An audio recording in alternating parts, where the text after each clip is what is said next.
Good evening. Welcome to Doctors on Call. I'm Jeff Adams, one of the physicians from the Department of Family Medicine and Community Health at the University of Minnesota Medical School, Duluth.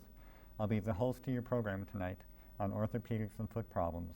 We'll be taking questions on such things as broken bones, new joints, plantar fasciitis, and bunions. The success of this program is very dependent on you, the viewer. Please call in your questions. We'll be doing our best to address them. The telephone numbers for your questions can be found at the bottom of the screen. Our panelists this evening include Dr. Troy Erickson, an orthopedic surgeon from the Duluth Clinic, Dr. Jennifer Flo, a podiatrist, and Dr. Joel Zamzal, an orthopedic surgeon with Orthopedics Associates in Duluth. Our medical students answering the phones tonight are Kurt Farshman from Duluth, Minnesota, Sarah Gilbert from Rawlins, Wyoming, and Emily Williams from Barnum, Minnesota. And now on to tonight's program on orthopedic foot problems. I thought I'd address my first question to you tonight, Jennifer. I like to run, and I've been running a fair amount the last few years. I get out of the bed in the morning not infrequently and find that my soles of my feet are sore. And I suspect I have the term plantar fasciitis, but I think it's a common problem for you guys, and all of us probably. But I was wondering if you want to address it and comment on how you manage it. Yes, plantar fasciitis, which causes pain with the first step of the day, and then that pain gets better as the person walks, is usually caused by an irritation of the band that supports the arch. It attaches to the heel, and when it gets inflamed, it causes that aching pain right on the bottom of the heel. And it is very common, and it is caused by repetitive stress like running, or flattening out of the foot, or sudden weight gain. And it is actually pretty easy to treat. Most of the time, simple, conservative, non-surgical measures can really make a big impact on the pain that a person feels. Do you guys ever have to do surgery on it, Troy or Joel? I do very rarely, maybe one a year at most. You're right. Most people get better without surgery. Yeah, and it seems what we see most as well is that, you know, people do their stretching who stay doing their exercises, really do a pretty good job at it, but it's hard to get a runner to slow down a little bit sometimes to heal it up. Well, here's another question, since I'm using myself as an example. I like to cross-country ski, and occasionally I'll get pain in my shoulder. And I don't know if it's an impingement, or how do you define an impingement injury, Troy? Well, it's interesting. The shoulder, you know, is truly made and designed to work at our waist levels, you know, and when we do our skiing, cross-country skiing, skate skiing, or anything like that, we bring our shoulders up into a position where we're kind of engaging against the bone on the top, which is called the acromion. We're all born with a different type. There's a 1, 2, and 3 if we get into classifications. Type 3s are big hooks. They really dig into the rotator cuff as you kind of bang into it, as you bring your arm up and down.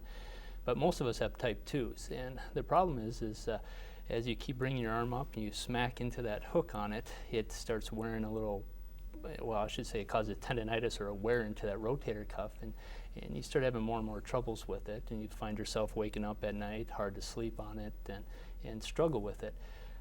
As we do get older, the ligament kind of pulls on the edge of that bone and adds more bone over the tip of that, so you start filling it up with more and more. And you know, as our patients tell us, you know, oh, is it arthritis? And it's just more bone, you know, added onto a problem we already had. So it's a tough problem, and we see tons of it. I'm sure Dr. Zamzo sees a lot of it as well as we do, and probably our number one problem right now, you know, honestly, besides arthritis, on that. So.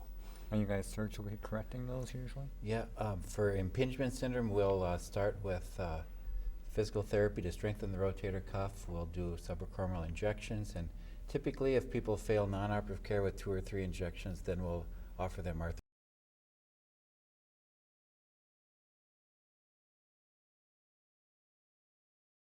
impinge, because you're actually removing a little bit of that bone, so there's more space. So it's quite successful for people.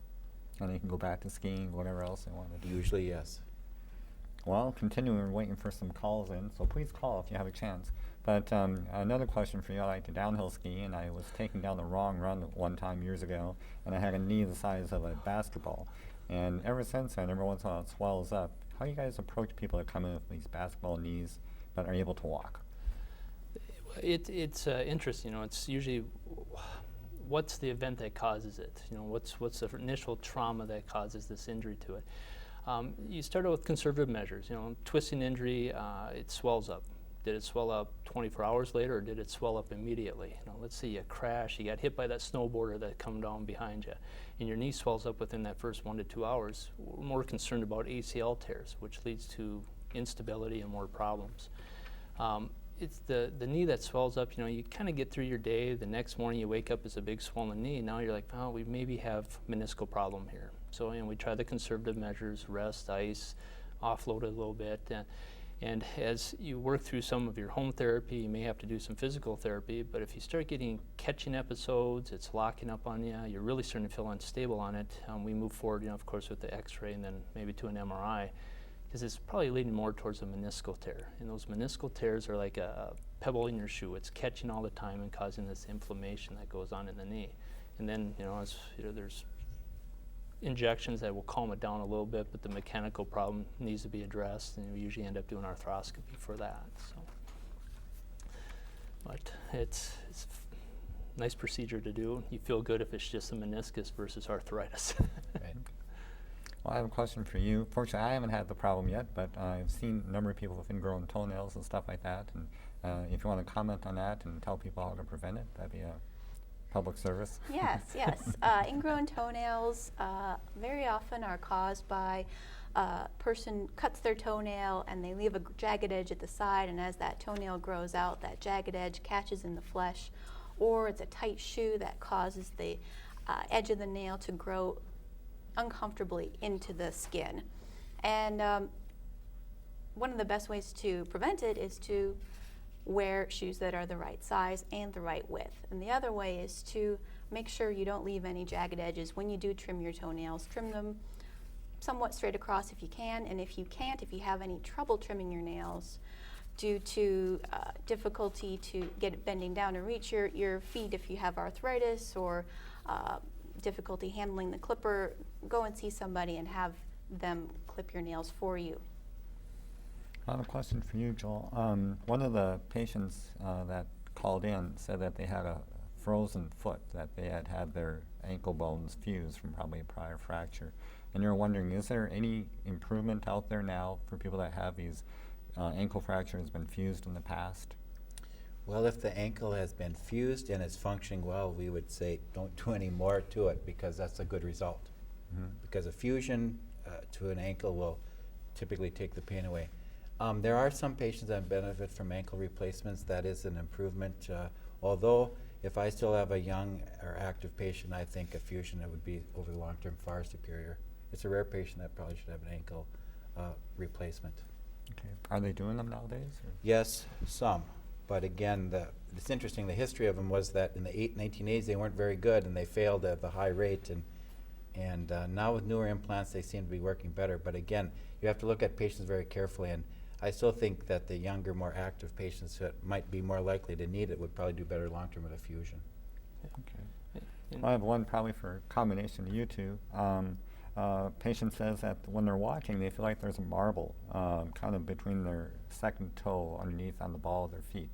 Kind of a definitely podiatry and either one. Yeah. Sometimes feeling like there's a marble underneath the foot in the space between the toes, or it feels like your sock is bunched up, but you go and you check and the sock is fine.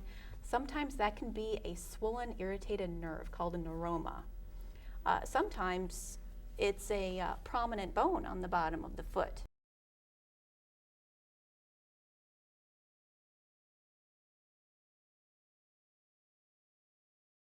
Foot specialist or a lower leg specialist to determine the cause.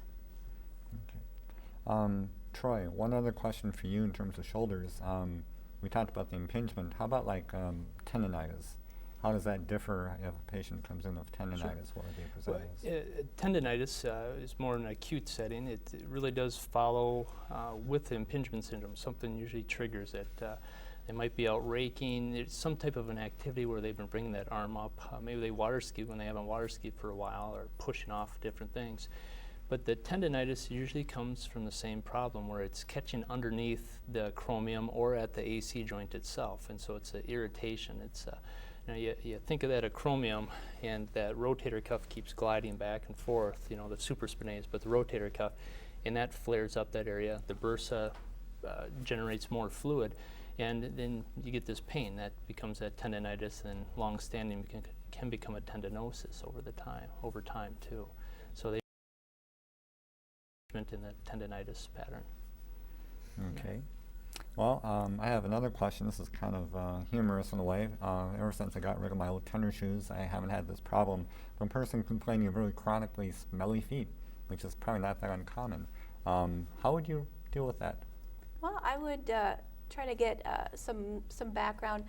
When are they smelly? Are they smelly at the end of the day, in the middle of the day? Is there moisture along with the smell? Is there a lot of moisture and discoloration between the toes? Could this be an athlete's foot situation, or could this be a situation where there's just overactive sweat glands? And those two problems are treated somewhat similarly. There's the powders and sprays that you get in the drugstore. There's some prescription things that can be used to control excessive sweating, and asking the person to change their socks often, make sure that the socks are natural fibers, wool or cotton. That's generally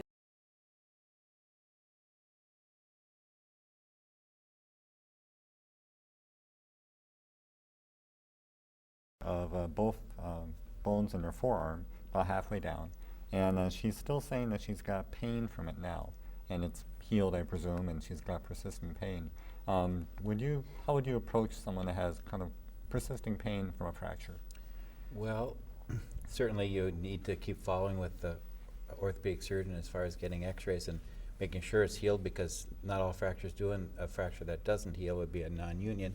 So that's something that has to be ruled out with an x-ray. The other possibility with a forearm fracture, because the plates and screws can be pretty prominent, especially on the ulnar side, on this side of the forearm. So we'll take off a plate and screws. We usually would wait a good year, but it might be something very simple, just that the screw length is irritating the soft tissues, and that pain can be taken away with hardware removal, real simple outpatient surgery. So and usually we'll wait a good year though. Okay, see if it heals. Well, here's another question about feet. Hammer toes. Both of you, as far as addressing it, do you approach it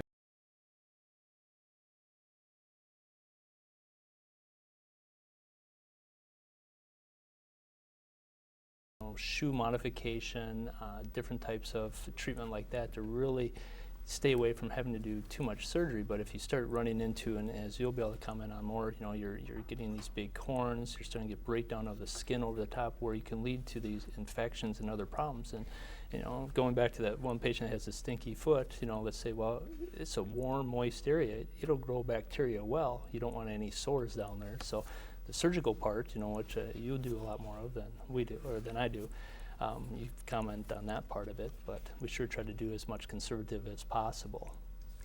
Oh yes, I don't do foot surgery. I will try to do conservative measures to make a person more comfortable with their hammer toes.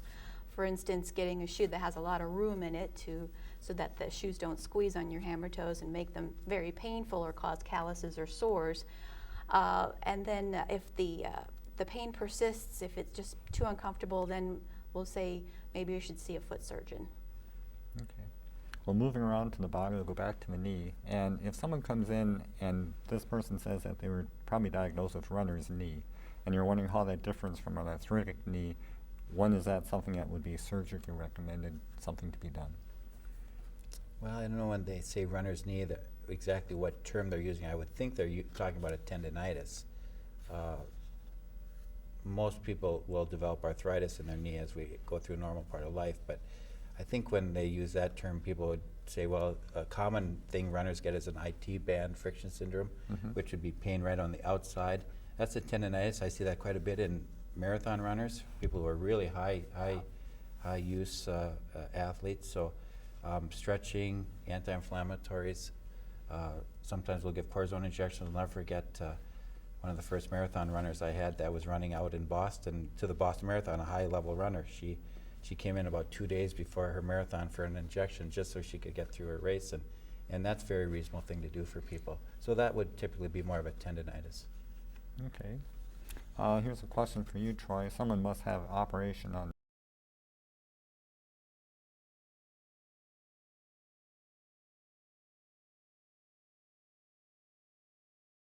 to get smaller, vast majority, but if it's irritating, it's bothering the skin, or you notice that it gets cold, if you're outside in the wintertime, people get cold around where there's surgical steel if it's close to the skin. It can stay in forever. I've seen stuff 20, 30 years later, and then all of a sudden this patient's gotten very small, and now we're like, how do we get these screws out? What type of screw heads are these? Then we'll take them out, and bone really grows over it, especially when we're young. It grows over significantly. I think the bigger problem is, and Dr. Zamzo talked about it on the forearm, is if it's painful, why is it painful? If everything's well healed, there doesn't look like infection, then we just take it out, and we like to wait at least a year to take it out. So it's a lot easier to take it out at about a year than 20 years later. Okay. Back to the foot. A lot of foot questions today. Someone comes in with damaged big toenails. We see it a lot in practices. And it gets thicker and thicker, it falls off, and starts going all over again. How would you approach a person with that problem?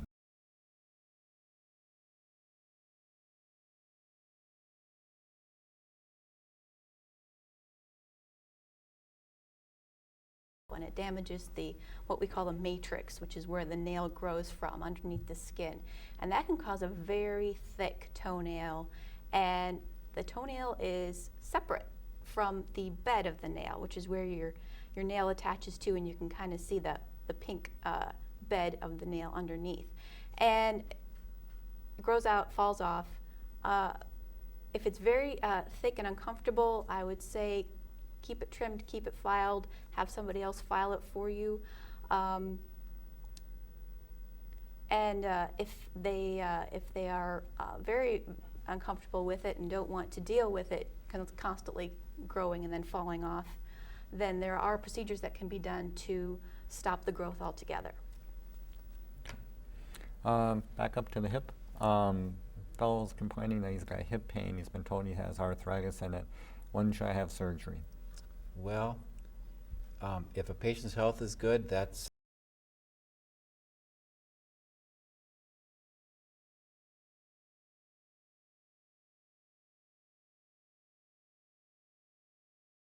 usually by the time we do them, they're getting to the point where they might be only walking maybe a few blocks, then it's time to do it.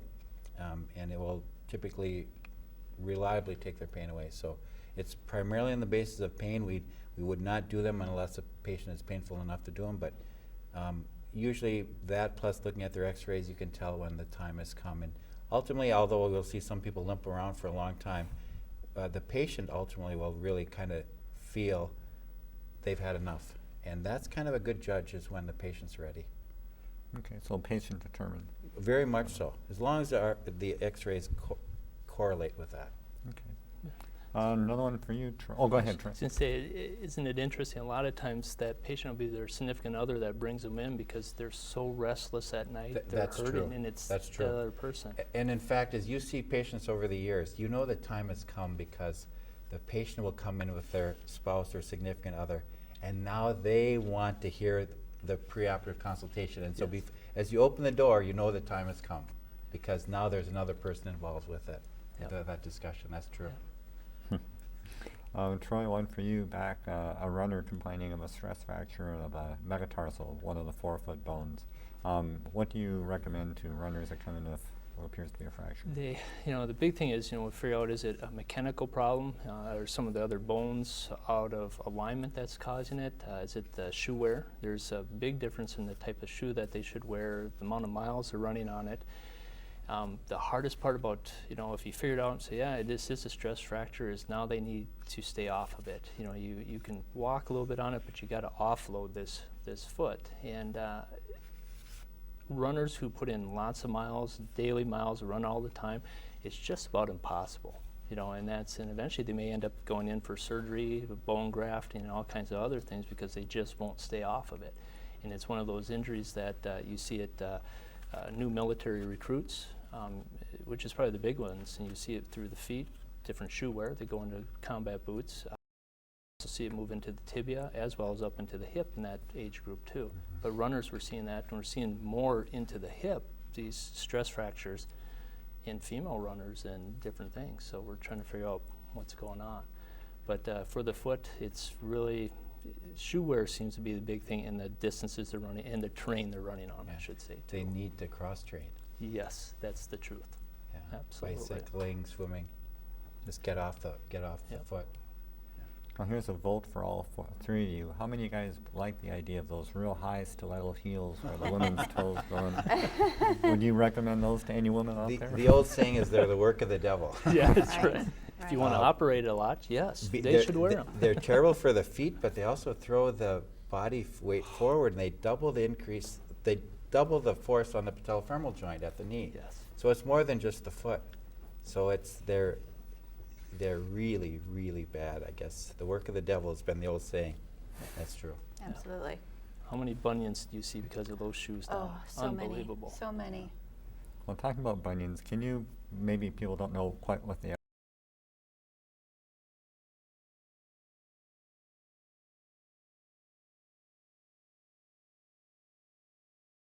Joins up with the foot. Sometimes it's simply a bony bump caused by arthritis, for instance. Sometimes it is a change in the way that the foot bones are aligned, and it can be painful, or many times it's not painful. And do you see quite a lot of bunions? I don't. I send them over to podiatry a lot, and that. But I do. Yeah. I take care of a lot of bunions surgically. If patients diligently use wide shoes and they still have pain, then it's a pretty simple, straightforward procedure with good results. But if someone ever comes in and they're looking at something cosmetic, that's never what we do. It's always related to if they have pain, and only if they first do some shoe wear modification. Okay. Do you guys know what Boset's surgery done in the 19th on the shoulder? I've never heard of that term before. Boset's. That's a new one for me. yeah. And here's another one, fat pads.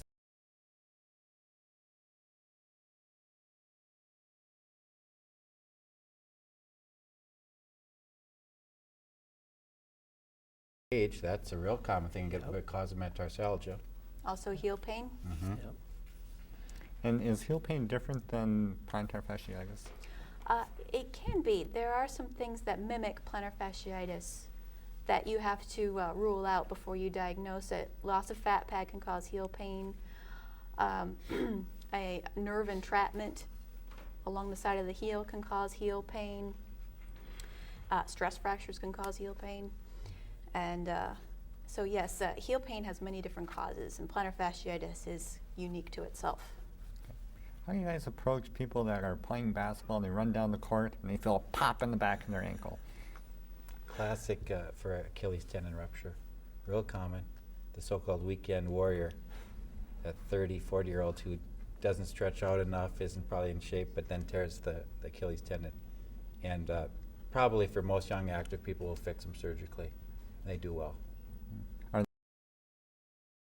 Weeks in a cast in what we call equinus, with the heel up a little bit, and then we allow it to gradually bring them down. And it's a good operation, really restores their power and strength, but it's a big operation because people will be off sports for at least 3 or 4 months. And one last quick question, we'll give it back to Jennifer. Orthotics, people have them in their shoes. Should everyone have one? And if they have them, when do they wear out? When do you know they wear out? Orthotics certainly do wear out. An orthotic is like a pair of glasses. It helps a body part function. And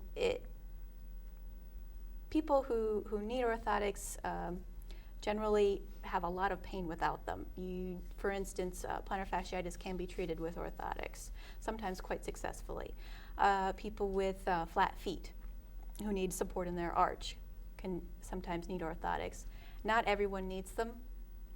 For instance, young kids who have not fully developed yet below the age of 10 can look flat-footed, but they don't need orthotics because they will develop. Okay. Well, thanks a lot, guys. I want to thank our panelists, Troy Erickson, Jennifer Flo, Dr. Joel Zamzal, and our med students, Karshman, Sarah Gilbert, and Emily Williams. Please join Ruth Westra for a program next week on mental health problems when our panels will be Steve Bauer, Jamie Bork, and Cody Lindsay. Thank you for watching, and good night.